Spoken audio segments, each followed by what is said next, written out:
Ang susunod na programa ay rated PG. Ito ay nangangailangan ng patnubay at gabay ng magulang para sa mga batang manunood. Laking gulat ni Betsy nang malaman niyang si Vivian pala ay ang dating nobya ni Robert. Ang hindi niya alam, makikilala na rin niya ang ex ni Gina na mahal siya.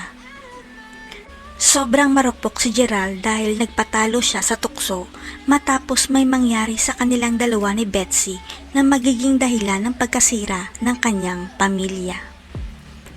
Ang hindi alam ni Gerald, ginagamit lang siya ni Betsy para magpabuntis sapagkat desperado na si Betsy na mabuntis para magkaroon na sila ng anak ni Robert. Dahil ang magiging baby ni Betsy ay ang huli niyang alas para makuha kay Robert at Gina ang kayamanan nila kahit na si Gerald pala ang tunay na ama ng anak niya. Ang hindi lang naisip ni Gerald ay mayroong instinct ang mga babae at mararamdaman ni Gina kahit nasa Amerika pa siya na parang niloloko siya ng asawa niya sa Pilipinas.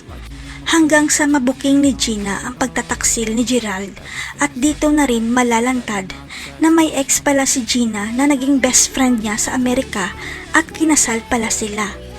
Hindi alam ni Gina na na-register pala ang kasal-kasalan nila ng best friend niya sa Las Vegas dahil pareho silang mga lasing at huli na nang malaman niya ang totoo.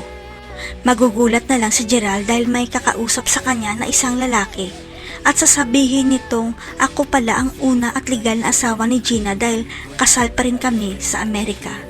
Makikipagbalikan kaya si Gina sa best friend niya dahil niloko siya ni Gerald. Mabuking kaya ni Robert na si Gerald ang tunay na ama ng anak ni Betsy. Abangan.